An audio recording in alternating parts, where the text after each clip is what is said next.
بسم الله الرحمن الرحيم. الحمد لله رب العالمين، والصلاة والسلام على سيد المرسلين محمد بن عبد الله الأمين وعلى آله الطاهرين الطيبين وصحابته أجمعين ومن تبعهم بإحسان إلى يوم الدين.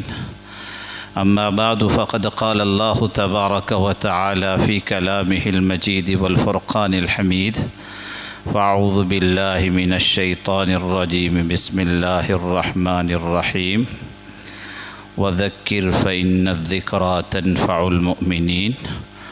وقال تعالى في مقام آخر: يرفع الله الذين آمنوا منكم والذين أوتوا العلم درجات. وجاء في الحديث الشريف قال رسولنا صلى الله تعالى عليه وسلم: منهومان لا يشبعان، طالب علم وطالب دنيا، أو كما قال صلى الله تعالى عليه وسلم. صدق الله العظيم وصدق رسوله النبي الأمي الكريم، ونحن على ذلك لمن الشاهدين والشاكرين، والحمد لله رب العالمين.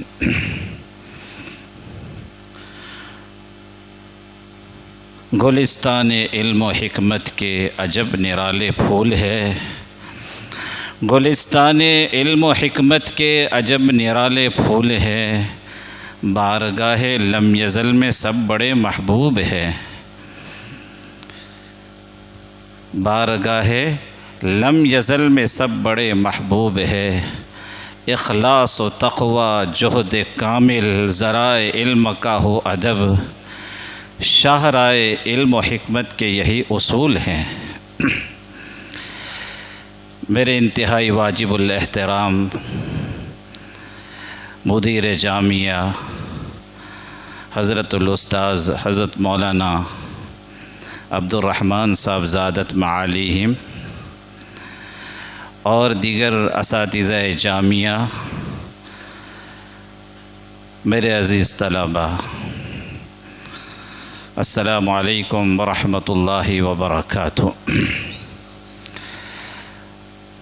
بلا تصنع یہ بات ہے کہ یہاں اس جامعہ کی پرشکوہ مسجد میں آپ حضرات کے درمیان کچھ کہنے میں طبیعت بہت محجوب ہو رہی ہے، اس لیے کہ اساتذہ یہاں تشریف فرما ہے اور جامعہ کا ایک فرزند جامعہ میں حاضر ہو کر جامعہ کے طلب عزیز سے کچھ علمی مذاکرہ کر رہا ہوں اور امتحان کے لیے سر پر اساتذہ موجود ہو تو یقیناً ایک امتحان اور آزمائش سے کم گھڑی نہیں۔ حضرت مدیر جامعہ کی پرخلوص دعوت اور آپ کے ایمان اور آپ کے حکم کی تعمیل میں یہاں حاضری کی جسارت ہوئی۔ دعا فرمائیں کہ اللہ سبحانہ و تعالیٰ کچھ مفید باتیں مختصر وقت میں زبان ناچیز پر جاری فرمائیں۔ میرے بھائیوں، میری اس پوری گفتگو میں میرے مخاطب رہیں گے میرے طلب عزیز ساتھی دوستوں، یہ سمجھیے کہ آپ کا ایک سینئر وہ اپنے جونیئر ساتھیوں کے درمیان کچھ مذاکرے کے لیے حاضر ہوا ہے۔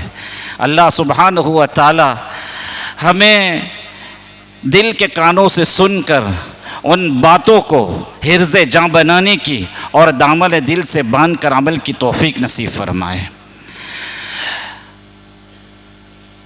ایک مسلمہ حقیقت ہے کہ علم ایک نور ہے، روشنی ہے۔ میرے اور آپ کے آقا تاجدار مدینہ سرکار دو جہاں حضرت محمد مصطفیٰ صلی اللہ علیہ وسلم نے واضح لفظوں میں ارشاد فرمایا: العلم نور، علم روشنی ہے۔ علم و آگہی کی اس روشنی کو اپنے دل میں سمونے کے بعد انسان گھٹاتوپ تاریکیوں کو کافور کرتا ہوا اور احوال کی پرپیچ وادیوں کو عبور کرتا ہوا اپنی منزل مقصود کو پا سکتا ہے۔ علم ایک اجالا ہے جس کے ذریعے دل کے بند دریچے کھلتے ہیں۔ علم ایک روشنی ہے جس سے نظر و فکر میں تازگی پیدا ہوتی ہے۔ علم ایک وہ روشنی ہے جس سے دل اور قلوب منور ہوتے ہیں۔ علم ہی وہ شاہ کلید ہیں جو انسان کو ذرے سے آفتاب بنانے کی صلاحیت رکھتی ہے۔ علم ہی وہ کنجی اور تالی ہے جس کے ذریعے دلوں کے بند قفل کھلتے ہیں، اور علم ہی وہ دولت گھرا مایا ہے جس کے ذریعے انسان پوری دنیا کے سامنے اپنا لوہا منوا سکتا ہے، اور علم ہی کی بنیاد پر انسان اپنے حقیقی خالق اور مالک کی معرفت و پہچان حاصل کر سکتا ہے۔ علم ہی وہ ذریعہ ہے جس کے ذریعے بندہ اپنے معبود کا قرب حاصل کرتا ہے۔ اللہ سبحانہ و تعالیٰ کا یہ کرم ہوا، احسان ہوا کہ رب ذوالجلال نے بلا استحقاق کے مجھے اور آپ کو دنیا کی تاریکیوں سے، دنیا کی اندھیریوں سے علم کی روشنی کی طرف لانے کے لیے اللہ پاک نے میرا اور آپ کا سلیکشن انتخاب فرمایا۔ یہ اللہ کا کرم، اللہ پاک کی نوازش ہے کہ اللہ تبارک و تعالیٰ نے دنیا کے جھمیلوں سے مجھے اور آپ کو نکال کر منبع علم تک ہمیں پہنچایا ہے۔ یاد رکھے میرے بھائیو، ہمارے دل میں کبھی یہ بات نہیں آنی چاہیے کہ ہم اپنے طور پر اپنے اخرادے کے ساتھ اس ادارے میں، اس جامعہ میں اور اس علم کی پرکیف فضا میں پہنچے ہیں۔ یقین جانیے اللہ پاک کی توفیق شامل حال رہی ہے۔ یہ قدم اٹھے نہیں، اٹھائے گئے ہیں۔ یاد رکھے میرے بھائیو، دنیا میں ہزاروں نہیں، لاکھوں نہیں، کروڑوں انسانوں میں سے اللہ سبحانہ و تعالیٰ نے مجھے اور آپ کو اٹھایا ہے اور اس علم کے کوچے میں پہنچایا ہے۔ اللہ سبحانہ و تعالیٰ ہمیں اس نعمت عظمیٰ کی قدردانی کی توفیق نصیب فرمائیں، اور بارگاہ رب میں جبین شکر خم کرنے کی اللہ ہمیں سعادت و توفیق بخشے۔ یقیناً میرے بھائیوں، اللہ سبحانہ و تعالیٰ کا یہ کرم ہوا، اللہ پاک کا یہ فضل ہوا، اللہ پاک کا یہ احسان ہوا کہ اللہ سبحانہ و تعالیٰ نے ہمارے والدین کو یہ توفیق دی۔ اللہ سبحانہ و تعالیٰ نے ہمیں یہ جذبہ اور داعیہ عطا کیا کہ ہم اس کوچے علم تک پہنچ سکیں، اور یہاں تک پہنچنے کے لیے اللہ سبحانہ و تعالیٰ نے ساری رکاوٹوں کو دور فرما کر راہوں کو ہمارے لیے ہموار کیا۔ ای سعادت بزور بازو نیست تا نہ بخشت خدائے بخشندہ۔ اس لیے اللہ سبحانہ و تعالی ہمیں اس نعمت کی قدردانی کی توفیق کے ساتھ اللہ پاک شکر گزاری کی سعادت نصیب فرمائے۔ یاد رکھے میرے بھائیوں، اللہ پاک نے ہمارے ساتھ بہت بڑی خیر کا ارادہ فرمایا ہے۔ جب اللہ پاک نے مجھے اور آپ کو اس منہل علوم نبویہ تک پہنچایا ہے، یہ سمجھیے کہ اللہ پاک نے بڑی خیر کا ارادہ فرمایا ہے۔ اللہ کے نبی پاک علیہ السلام کا ارشاد گرامی ہے، اذا اراد اللہ بعبد خیرا فقہہ فی الدین وزہدہ فی الدنیا وبصرہ عیوبہ، او کما قال صلی اللہ تعالی علیہ وسلم۔ اس حدیث پاک میں سرکار دو جہاں صلی اللہ علیہ وسلم فرماتے ہیں کہ جب اللہ تبارک و تعالی کسی بندے مومن کے ساتھ بڑی خیر کا ارادہ کرتا ہے، فقہہ فی الدین، تو اللہ اسے دین کی فہم اور سمجھ عطا کرتا ہے۔ اور میرے بھائیوں، یہ دل کی فہم، دین کی گہری بصیرت یہ کہاں حاصل ہو سکتی ہے؟ انہی جامعات دینیہ میں حاصل ہو سکتی ہے۔ تو اللہ سبحانہ و تعالیٰ نے ہمارے ساتھ بڑی خیر کا ارادہ فرمایا، اسی لیے فقاہت فی الدین کی تحصیل کے لیے اللہ پاک نے کچھ علم کو ہمارے لیے ہموار کیا۔ فقہہ فی الدین وزہدہ فی الدنیا، کہ اللہ اسے دنیا سے بے رغبتی عطا کرتا ہے جس کے ساتھ اللہ خیر کا ارادہ فرماتے ہیں۔ اور تیسری بات اللہ کے نبی نے ارشاد فرمائی، وبصرہ عیوبہ، اور اس کے عیوب اور نقائص اللہ اسے دکھا دیتا ہے، اس پر واضح کر دیتا ہے۔ فائدہ کیا ہے کہ جب انسان کے سامنے اس کے نقائص، اس کے عیوب، اس کے مزلات، انسان کے سامنے اس کے معائب، اس کی کوتاہیاں جب واضح ہوگی تو وہ اپنے قصوروں کا اقرار کرے گا، وہ اپنی بارگاہ، اپنے رب کی بارگاہ میں حاضر ہو کر اپنے گناہوں کا اعتراف کرے گا، اور اعتراف ذنوب کی بنیاد پر وہ اللہ کے سامنے تائب ہوگا، اور اللہ پاک کو یہ ادا بہت پسند ہے۔ خیر تو میرے بھائیوں، اس حدیث سے ایک بات یہ مترشح ہوئی کہ اللہ پاک نے ہمارے ساتھ بڑی خیر کا ارادہ فرمایا، اسی وجہ سے اللہ سبحانہ و تعالیٰ نے مجھے اور آپ کو تحصیل علم کی توفیق بخشی۔ خود دوسری حدیث میں اللہ کے نبی پاک علیہ الصلوۃ والسلام کا واضح ارشاد ہے، خیرکم من تعلم القرآن وعلم، تم میں سب سے بہتر وہ ہے جو قرآن کو سیکھے اور قرآن کو سکھائے۔ قرآن کو سیکھنے کا کیا مطلب؟ قرآن کے ظاہر کو بھی سیکھنا، قرآن کے باطن کو بھی سیکھنا، قرآن کی قرات کو سیکھنا، قرآن کے علوم معارف کو حاصل کرنا، قرآن کے احکام کی معرفت اور واقفیت حاصل کرنا، یہ تعلم القرآن میں داخل ہے ساری چیزیں۔ یعنی صرف قرآن کو اندر دیکھ کر پڑھنا یا قرآن کا حفظ کرنا یہ سے مراد نہیں ہے، علوم قرآن اس سے مراد ہے۔ من تعلم القرآن وعلمہ، اور اس تعلم قرآن کے بعد پھر دوسرا مرحلہ ہے اس کی تعلیم کا، اس کو دوسروں تک منتقل کرنے کا۔ تو اس حدیث سے بھی یہ بات واضح ہوئی کہ روئے زمین پر سب سے افضل اور بہتر لوگ اللہ سبحانہ و تعالی اور اس کے نبی پاک علیہ الصلوۃ والسلام کی نگاہ میں کون ہیں؟ جو قرآن کے سیکھنے اور سکھانے میں لگے ہوئے۔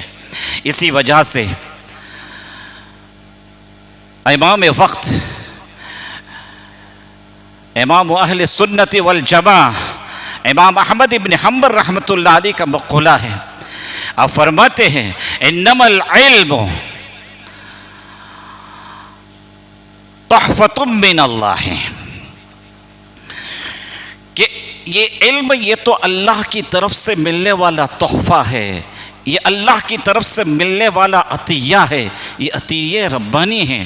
اور آگے آپ فرماتے ہیں، اور ایک روایت میں مواہب، انما العلم مواہب کا یہ لفظ آیا ہے، انما العلم مواہب یؤتیہ اللہ من احب من خلقہ، اور آگے آپ فرماتے ہیں لیس ینالہ احد بالحسب والنسب لو كان هذا العلم لعلة الحسب لكان أولى الناس به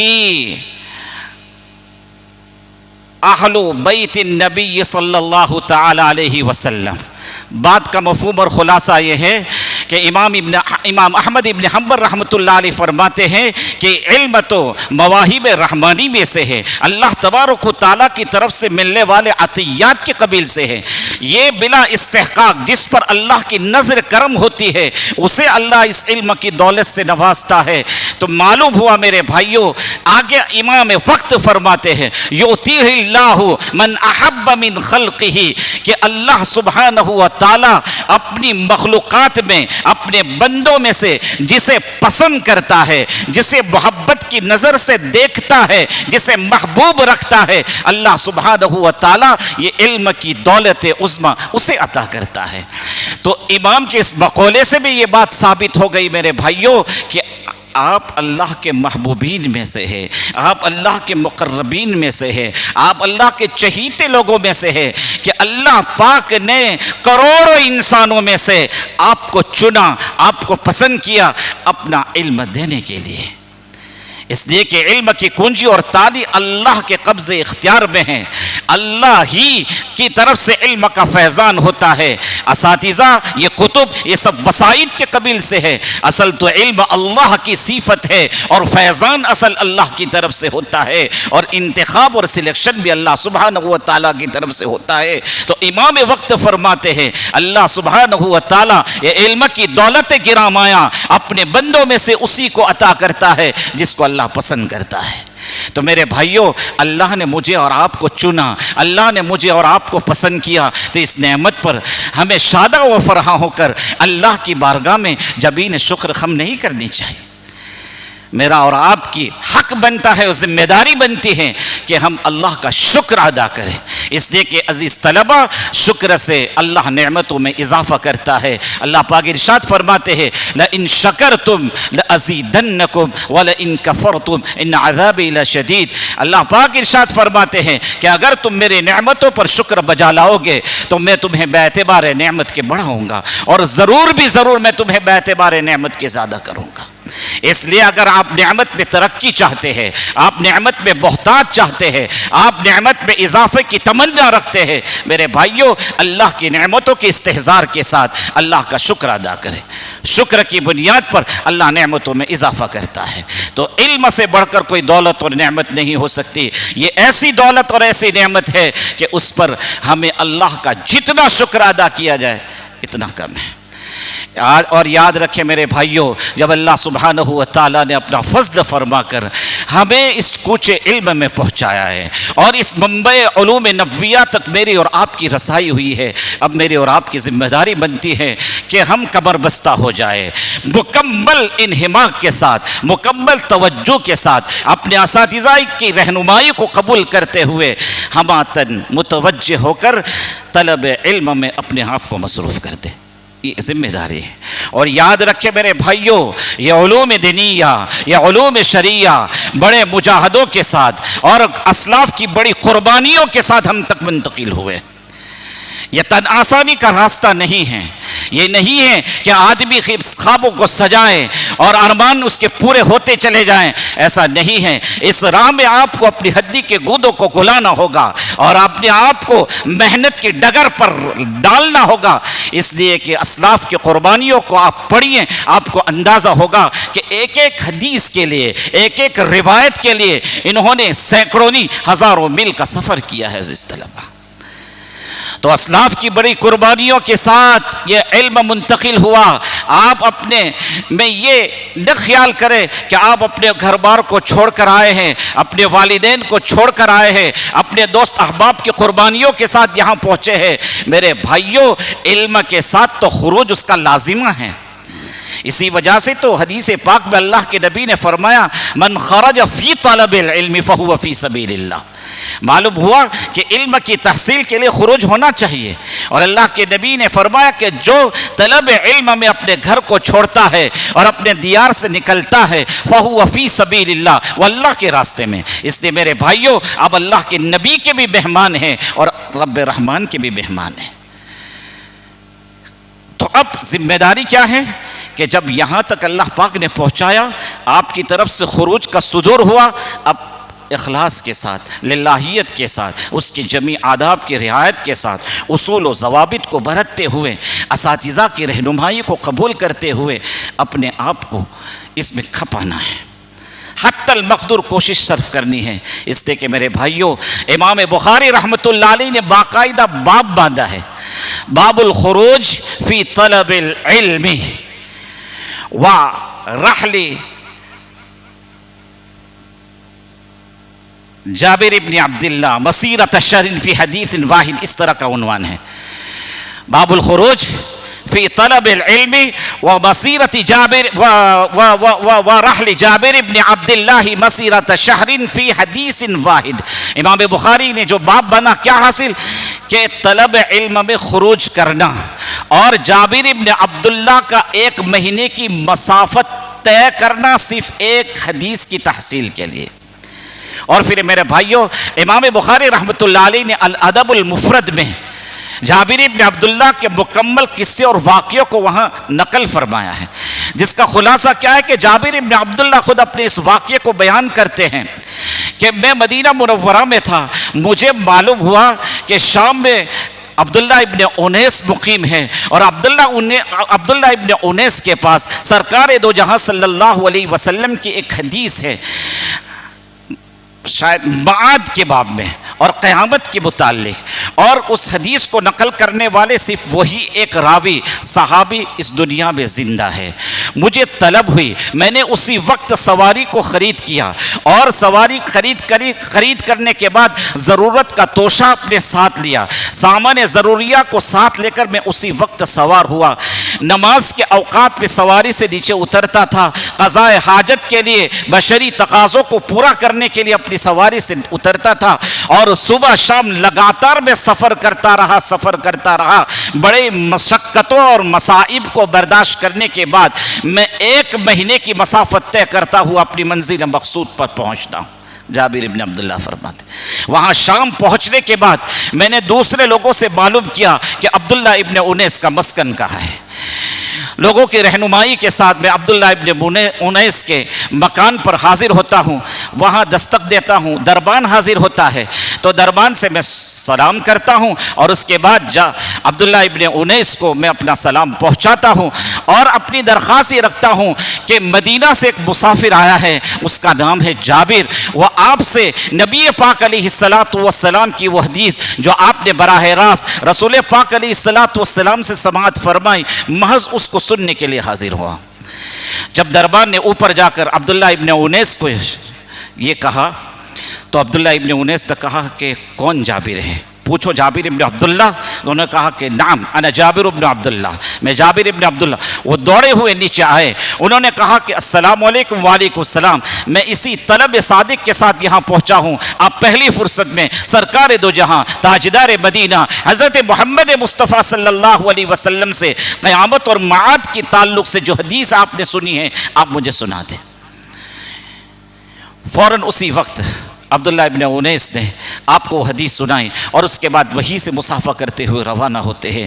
اندازہ لگائیے میرے بھائیوں، میرے لیے کہنا آسان، آپ کے لیے سننا آسان، لیکن ایک حدیث رسول کو معلوم کرنے کے لیے آپ نے مدینہ منورہ سے شام کا سفر کیا، مکمل 1 مہینے کا سفر، اور وہ تیز رفتار کار کے ذریعے نہیں کیا تھا میرے بھائیوں۔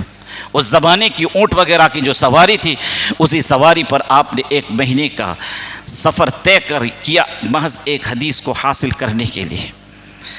اسی طرح میرے بھائیوں، کثیر ابن قیس فرماتے ہیں کہ میں دمشق کی مسجد جامع میں حضرت ابو الدرداء رضی اللہ تعالیٰ عنہ کے ساتھ بیٹھا ہوا تھا کہ ایک دم سے ایک نوارد وہاں پہنچتا ہے، سلام کرتا ہے۔ علیک سلیک کے بعد انہوں نے اپنا شان ورود بیان کیا کہ میں مدینۃ النبی صلی اللہ علیہ وسلم سے حاضر خدمت ہوا ہوں۔ نبی پاک علیہ السلام کی ایک حدیث جو آپ تک پہنچی ہے، اور اس کو نقل کرنے والے صرف آپ راوی ہیں۔ تو حضرت ابو الدرداء رضی اللہ تعالیٰ عنہ کو بڑی حیرانی ہوئی۔ آپ نے پوچھا کہ کیا کسی تجارتی مقصد سے آپ کا آنا ہوا؟ انہوں نے کہا نہیں، کوئی تجارتی مقصد نہیں۔ تو پھر حضرت ابو الدرداء رضی اللہ تعالیٰ نے پوچھا پھر کوئی اور مقصد تھا آپ کا؟ کہا کہ کوئی مقصد نہیں، محض ایک ہی مقصد ہے کہ نبی پاک علیہ السلام کے فرمان عالی کو براہ راست میں آپ کی زبان سے سنوں۔ میرے بھائیوں، فوراً حضرت ابو الدرداء رضی اللہ تعالیٰ عنہ نے روایت بیان کی، سمعت النبی صلی اللہ علیہ وسلم یقول۔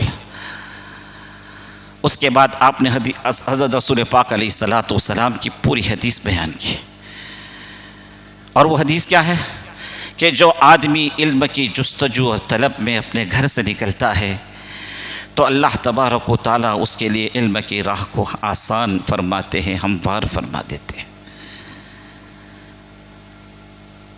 من یلتمس علما سخل اللہ لہ طریقا الی الجنہ، جنت کا راستہ اللہ اس کے لیے آسان فرما دیتے۔ یہ حدیث ہے میرے بھائیوں، میرے اور آپ کے لیے فضیلت کی چیز ہے کہ جو آدمی اخلاص نیت کے ساتھ علم کی جستجو اور طلب میں نکلتا ہے اور کوشش کرتا ہے تو اللہ کے نبی نے فرمایا اس تحصیل علم کی برکت سے اللہ پاک جنت کی راہ اس کے لیے کیا کرتا ہے؟ ہموار کرتا ہے، آسان بنا دیتا ہے۔ اور میرے بھائیوں، ہم سب کا مقصود اصلی اللہ کی رضا کے واسطے سے جنت کا داخلہ ہے۔ اصل تو اللہ کی رضا ہے، اور اللہ کی رضا ہی کے بدولت اللہ پاک اپنی جنت کی نعمتوں سے ہمیں سرفراز فرمائے گا۔ تو میرے بھائیوں، یہ ہمارے اسلاف کے کارنامے ہیں۔ انہوں نے ایک ایک حدیث کے خاطر دور دراز کا سفر طے کیا، مصائب کو برداشت کیا۔ آج ہم اپنا گھر چھوڑ کر یہاں آئے ہیں، اس میں کوئی شبہ نہیں کہ آج کے اس پرفتن دور میں اور پرآشوب زمانے میں یہ بھی ایک مجاہدہ ہے۔ یہ اتنا آسانی کا دور اور زمانہ ہے۔ لوگ عیش و عشرت میں زندگی بسر کر رہے ہیں، اور ایسے پرآشوب زمانے میں اللہ سبحانہ و تعالیٰ نے مجھے اور آپ کو توفیق دی اس قربانی کی۔ یقیناً ہم اس قربانی کا انکار نہیں کرتے، لیکن اس زمانے کے مقابلے میں ہماری یہ قربانی کچھ نہیں میرے بھائیوں۔ ایک ایک حدیث اور ایک ایک فقہی مسئلہ معلوم کرنے کے لیے وہ الگ الگ شخصیات کے در پر گئے ہیں، بڑی منتوں کے بعد انہوں نے اپنے دامن میں علم کے لال اور گوہر کو جمع کیا ہے۔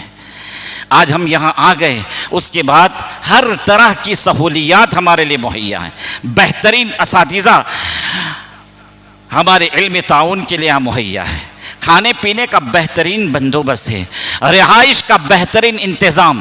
بہت ممکن ہے کہ ہم میں سے بہت ساروں کے گھروں پر اس طرح رہائش کا انتظام نہیں ہوگا، کھانے پینے کا یہ بندوبست نہیں ہوگا جو الحمدللہ ہمارے مدارس اور جامعات کے ذمہ داران ہمارے لیے انتظام اور یہ ضرورتیں مہیا کر رہے ہیں۔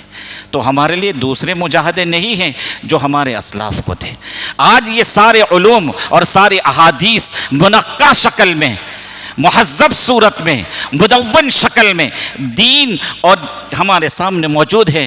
ہمیں صرف ان کتابوں کو سامنے رکھ کر پڑھنا ہے۔ آج ہمیں روایتوں کو جمع کرنے کی فکر نہیں ہے۔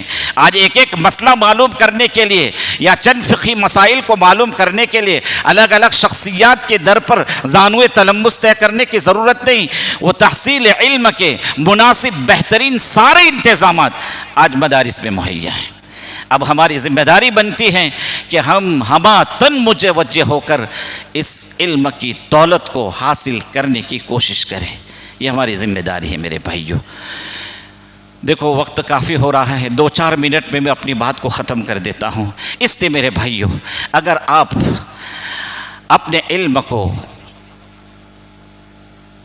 مضبوط کرنا چاہیں، اگر آپ علم کی راہ میں ترقی کرنا چاہے تو سب سے پہلی چیز کیا ہے؟ اخلاص۔ اس لیے کہ ہر عمل کی قبولیت کا مدار ہے اخلاص، اور اخلاص ہی کی بنیاد پر اللہ سبحانہ و تعالیٰ کی نصرت شامل ہوگی۔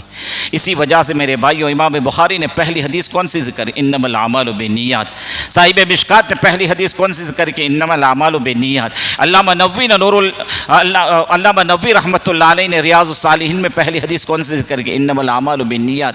ان سارے محدثین اور مؤلفین نے پہلی حدیث جو انما الاعمال بالنیات نقل فرمائی، اشارہ اس بات کی طرف کرنا مقصود ہے کہ آگے جو احادیث کا ذخیرہ تم اپنے دامن میں سمونے جا رہے ہو، جس سے تم اپنے زندگی کو آراستہ اور پیراستہ کرو گے، اپنی زندگی کی روش کو ٹھیک کرو گے، یہ فرامین عالیہ وہ اسی وقت تمہارے حق میں نافع ہو سکتے ہیں جب کہ تم نے اپنے دل میں اخلاص پیدا کیا ہوگا۔ جب تک یہ اخلاص کا نور دلوں میں فروزہ نہیں ہوگا میرے بھائیوں، یہ سارا پڑھنا پڑھانا اور یہ لکھنا لکھانا سب عقارت اور بے فائدہ ہے۔ علم نافع اسی وقت ہو سکتا ہے جبکہ اخلاص آدمی پیدا کر لے۔ اخلاص کیا ہے میرے بھائیوں؟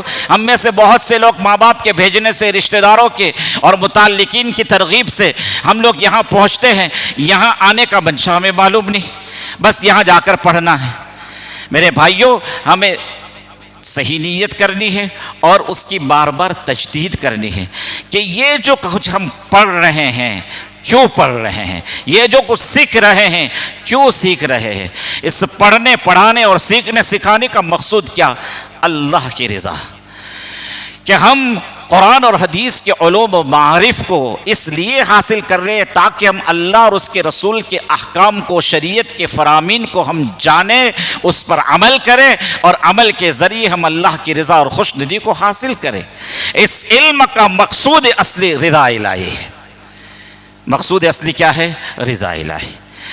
یہ اکتساب زر کے لیے نہیں ہے میرے بھائیوں، کسب معاش کے لیے ان علوم کی تحصیل نہیں ہے، یہ تو معاد کو سنوارنے کے لیے ہے میرے بھائیوں۔ اس لیے پہلی صورت میں ہم اپنی نیت کو درست کریں کہ ہمارا یہ پڑھنا کس لیے ہوگا؟ محض اللہ کی رضا کے لیے ہوگا، محض اللہ کی رضا کے لیے ہوگا۔ اور دوسری بات عزیز طلبہ، تقویٰ۔ دیکھو، جب تک ذہن و دماغ میں معاصی کی گندگی ہوگی، گناہوں کی تاریکی ہوگی، وہاں تک میرے بھائیوں یہ نور علم کا ہمارے اس قلوب کے ظرف میں داخل نہیں ہو سکتا۔ اس لیے سب سے پہلے ہمیں اپنے قلوب کو تقوی کی سے جلا بخشنی ہے، نور تقوی سے ہمیں اپنے نفوس کو آراستہ کرنا ہے، اور میرے بھائیوں رذائل سے ہمیں اپنے ذہن و دماغ کو پاک کرنا ہے۔ تقوی کیا ہے؟ تقوی ہے التقوی ترک ما حرم اللہ و اداء ما افترض اللہ۔ عمر ابن عبدالعزیز رحمۃ اللہ علیہ تقوی کی ڈیفینیشن اور تعریف کرتے ہوئے فرماتے التقوی ترک ما حرم اللہ، اللہ پاک نے جن چیزوں کو حرام کیا اسے ترک کرنا ہے۔ تو یہ جتنے منکرات ہیں، جتنے نواہی ہے، جتنے معاصی ہے، ان سب کو کیا کرنا ہے؟ ترک کرنا ہے، اور جن اوامر کا ہمیں حکم دیا ہے ان اوامر کو بجا لانا ہے۔ یہ ہے اصل تقوی کی جان۔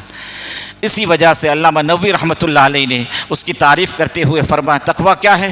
امتثال الاوامر واجتناب النواہی۔ یہ اس کا لازمی نتیجہ اصل تقوی تو ہے اللہ کا ڈر، اللہ کی خشیت، یعنی اللہ کی شان عظمت کے استحضار کے ساتھ بندہ اللہ کے احکام کو توڑنے سے اپنے آپ کو روک لے، یہ ہے تقوی۔ اور اس کا لازمی نتیجہ کیا ہوگا؟ امتثال الاوامر واجتناب النواہی، کہ یہ تقوی جب دل میں پیدا ہو جائے گا، یہ خشیت کی کیفیت دل میں آ جائے گی، تو پھر انسان کی زندگی میں تیقظ پیدا ہوگا، اور اسی تیقظ کے نتیجے میں انسان اللہ کے احکام کو جاننے والا اور جان کر ماننے والا اور مان کر عمل کرنے والا بنے گا، اور اسی تقوی کی روشنی کی بنیاد پر انسان گناہوں کو گناہ سمجھے گا، حق اور باطل کے درمیان امتیاز کی اس میں صلاحیت پیدا ہوگا، وہ حق کو قبول کرے گا، نہ حق کو چھوڑے گا۔ اس لیے میرے بھائیوں سب سے بنیادی چیز یہاں رہتے ہوئے جو آپ کو دامن دل سے باندھ دینی ہے، گناہوں سے پرہیز کرنا ہے، اجتناب کرنا ہے، ہماری جان چلی جائے لیکن اللہ کے حکم کو نہیں توڑیں گے۔ یہ عزم کر کے اٹھو، اس لیے کہ میرے بھائیوں راہ علم میں سب سے زیادہ مضر جو چیز ہے وہ ہے گناہ، وہ ہے گناہ، وہ ہے گناہ۔ اور عزیز طلبہ، بطور خاص میں اپنوں کے درمیان یہ بات کرتا ہوں، بد نظری کے گناہ سے اپنے آپ کو بچائیں۔ آج بد نظری کا یہ گناہ عام ہو چکا ہے، عوام کیا خواص اس بد نظری کے گناہ میں مبتلا ہے، چھوٹے کیا بڑے اس بد نظری کے گناہ میں مبتلا ہے۔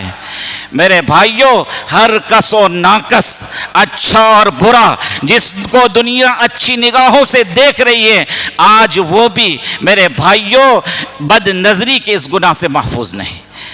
جب سے میرے بھائیوں یہ آلے فساد ہر گھر نہیں ہر ہاتھ پہنچ چکا ہے، موبائل جس کو میں کہہ رہا ہوں، میرے بھائیوں یہ موبائل کی کرشمہ سازی ہے جس نے بد نظری کے گناہ کو عام کر دیا ہے۔ اس لیے میرے بھائیوں ہماری جلوت تو پہلے پاکیزہ تھی خلوت میں، آج نہ ہماری جلوت پاکیزہ رہی نہ خلوت پاکیزہ رہی۔ میرے بھائیوں ہماری جلوت تو کچھ پاکیزہ ہے، اس لیے کہ ہمیں یہ ڈر رہتا ہے کہ لوگ ہمیں دیکھ لیں گے، لیکن بطور خاص ہمیں اپنی خلوتوں کو پاکیزہ کرنے کی ضرورت ہے۔ اس لیے میرے بھائیوں بد نظری سے اپنے آپ کو بچاؤ۔ ایک بد نظری روحانیت کو تار تار کر کے رکھ دیتی ہے۔ میرے بھائیوں حاصل شدہ بہت ساری چیزوں پر وہ کینچی پھیر دیتی ہے، اس لیے کہ میرے بھائیوں بسا اوقات اس بد نظری کی نحوست سے آیا ہوا علم رخصت ہو جاتا ہے، دولت علم سے انسان محروم ہو جاتا ہے، انسان اس کوچے علم سے دور ہو جاتا ہے، انسان اپنی ٹریک کو بدل دیتا ہے۔ بد نظری بڑی خطرناک چیز ہے۔ اسی وجہ سے مجھے اور آپ کو تو قرآن پاک میں اللہ تبارک و تعالیٰ نے فرمایا قل للمؤمنین یغضوا من ابصارہم ویحفظوا فروجہم، اے نبی آپ مومن مردوں سے کہہ دیجئے وہ اپنی نگاہوں کو جھکائے رکھے اور اپنی شرمگاہوں کی حفاظت کرے۔ علماء نقطہ تحریر فرماتے ہیں کہ آیت قرآنی کی ترتیب یہ بتا رہی ہے کہ حفظان فروج کا مدار حفظان نظر پر ہے۔ جب نظروں کی حفاظت ہو جائے گی شرمگاہ کی حفاظت خود بخود ہو جائے گی۔ میرے بھائیوں آج ہم موبائل میں نوجوان دوشیزوں کی تصویریں دیکھتے ہیں، امارت کی تصویریں دیکھتے ہیں، تصویر نہیں میرے بھائیوں پوری ویڈیو دیکھتے ہیں، اور میں آپ کو کیا بیان کروں میرے بھائیوں، اللہ معاف فرمائے، اللہ ہماری حفاظت فرمائے۔ ایسی ایسی چیزیں موبائل پر دیکھی جا رہی ہیں جس کو ہم اپنی زبان سے بیان نہیں کر سکتے. ایک شریف آدمی جن چیزوں کو اپنی زبان پر لا نہیں سکتا آج ہمارے اپنے اس برائی میں مبتلا ہو چکے ہیں. اللہ مجھے آپ کو فہم صحیح نصیب فرمائے. میرے بھائیوں یہ ہمارے لیے سم قاتل ہے, زہر حلال ہے, روحانیت کو تار تار کر دینے والی چیزیں, اللہ کی رحمتوں سے ہمیں بہت دور لے جانے والی چیزیں. اس لیے آج تہیہ کرے, عزم مصمم کرے, اللہ کے اس گھر میں بیٹھ کر عہد کرے آئندہ انشاءاللہ ہم موبائل کو ہاتھ میں نہیں لیں گے, ضرورتاً ہاتھ میں لیں گے, اور وہ بھی اینڈرائڈ فون کا استعمال کم سے کم کریں گے, اور اس میں فحش ناجائز چیزوں کو قطعاً نہیں دیکھیں گے. یہ گناہ ہے, گناہ کبیرہ ہے. آج ہم یہاں بیٹھ کر اس کو طلاق مغلظہ دے رہے ہیں. میرے بھائیو عزم کرو, اگر آپ نے یہاں اس کا تہیہ کر لیا, عزم کر لیا, میرا آنا میں سمجھتا ہوں کہ 100% کامیاب ہے. میرے بھائیو آپ کہتے ہیں میرے عزیز طلبہ, میں آپ سے پھر بڑی درد مندانہ اپیل, یہ میری درخواست ہے, اللہ مجھے بھی توفیق عطا فرمائے. چھوٹے چھوٹے معصوم بچوں کے ہاتھ میں جو موبائل ہے, ذہن کی تخریب کاری کے لیے ایک آلہ کافی ہے. ایک ذہن کے فساد کے لیے, بگاڑ کے لیے, ماحول کے, یہ ایک آلہ کافی. یہ میرے بھائیوں دشمنوں کی چال ہے, ان کے بچھائے ہوئے جال میں ہم پھنستے جا رہے ہیں. اللہ سبحانہ و تعالی ہماری حفاظت فرمائے. آقا کا فرمان ہے النظرۃ سہم مسموم من سہام ابلیس او کما قال صلی اللہ تعالی علیہ وسلم, کہ یہ بد نظری یہ تو شیطان کے زہریلے تیروں میں کا ایک تیر ہے. آقا نے اس کو زنا سے تعبیر کیا. اللہ کے نبی فرماتے العینان تزنیان وزناہما النظر او کما قال صلی اللہ تعالی علیہ وسلم, آنکھیں زنا کرتے ہیں. آنکھوں کا زنا کیا ہے؟ حرام چیزوں کو دیکھنا. آج میرے بھائیوں حرام چیزوں کو دیکھنے کے لیے دور جانے کی ضرورت نہیں. ایک ساتھی بغل میں بیٹھا ہے, اس کو پتہ نہیں کہ آپ کیا کر رہے اپنے موبائل پر. اور میرے بھائیوں حدیث ہیں, جو بندے مومن کسی اجنبی عورت کے محاسن پر اس کی نظر پڑنے کے بعد اللہ کی خوف اور خشیت کی وجہ سے اپنی نگاہ کو جھکا لے, اللہ سبحانہ و تعالی اس کے لیے ایک ایسی عبادت پیدا کرتا ہے جس کی حلاوت کو ہمیشہ محسوس کرتا ہے. یہ فضیلت ہے. اگر آپ اس فضیلت کو حاصل کرنا چاہے, جب بھی ایسی چیز فوری طور پر اسی حدیث کے استحضار کے ساتھ اپنی نظر کو جھکا لیں.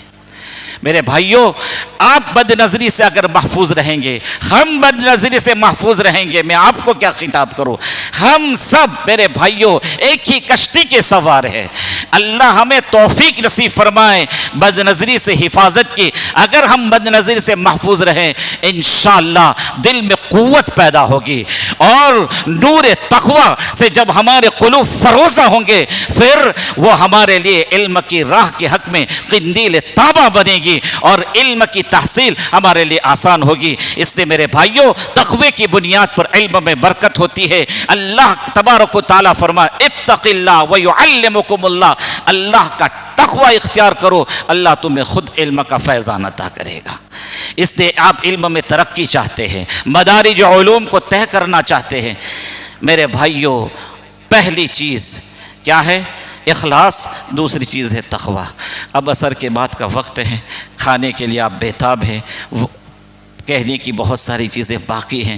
مولا کے حضرت کے حکم کی تعمیل میں 2-4 باتیں میں نے عرض کر دی. تیسری بات ہے جہد مسلسل, انتھک کوشش اور محنت کیجیے عزیز طلبہ. یہاں آپ کی ہر ضرورت کو پورا کرنے کے لیے انتظامیہ تیار ہے. اگر آپ ان سے شروع کا مطالبہ کریں, کتب خانے میں موجود ہیں, موجود نہیں تو انشاءاللہ وہ آپ کے لیے مہیا کرنے کی حتی المقدور کوشش کریں, وہ خوش ہوں گے. یہاں بہترین مثقف مہذب تربیت یافتہ باصلاحیت اساتذہ کی ایک کھیپ اور جماعت ہے ہر شعبے میں. وہ انشاءاللہ آپ کا علم تعاون, بلکہ ایسے طلبہ کو تو اساتذہ پسند کرتے ہیں. آپ جائیں تو صحیح عزیز طلبہ, آپ ان کے سامنے اپنی پیاس کا اظہار تو کیجئے. وہ آپ کی تشنہ لبی کو بجھانے کے لیے یہاں مہیا ہے, وہ آپ کی علمی پیاس کو بجھانے کے لیے ہمہ وقت تیار ہے, بلکہ وہ آپ کو اپنے سینے سے لگائیں گے, اپنا مقرب بنا کر اپنے میں جو کچھ ہے وہ آپ میں اونڈیلنے کی کوشش کریں گے۔ عزیز طلبہ، اپنی طرف سے طلب کا اظہار کر کے دیکھیے اور اپنے اساتذہ کی رہنمائی کو قبول کریں۔ مطالعے کے باب میں بطور خاص جو اوپر کے درجے کے طلبہ ہیں وہ اپنے آپ کو مستقل نہ سمجھے، کسی نئی کتاب کا مطالعہ کرنے سے پہلے اپنے اساتذہ کی ضرور رہنمائی، ان سے مشورہ کریں۔ ابھی اب بزام خیش یہ نہ سمجھے کہ ہم پختہ کار ہو گئے ہیں، سمجھے؟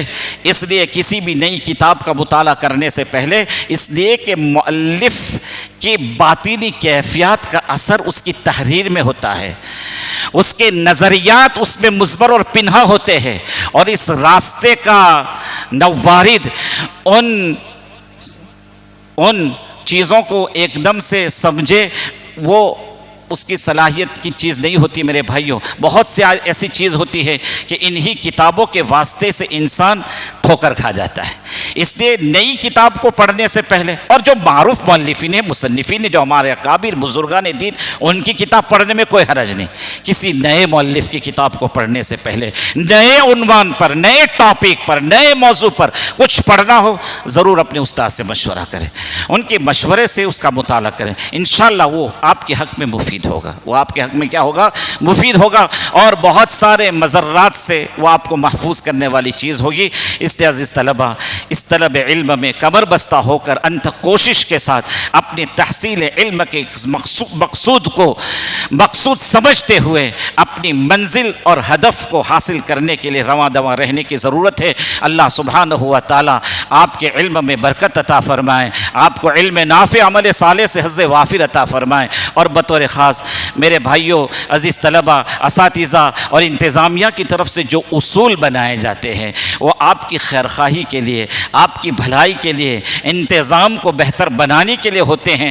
آپ اس کو اپنے اوپر بوجھ نہ سمجھیں، بلکہ ان اصولوں کو برت کر آپ مکمل اپنے بہترین تعاون کے ساتھ ایک اچھے طالب علم ہونے کا اور ایک وفادار طالب علم ہونے کا آپ ثبوت پیش کریں۔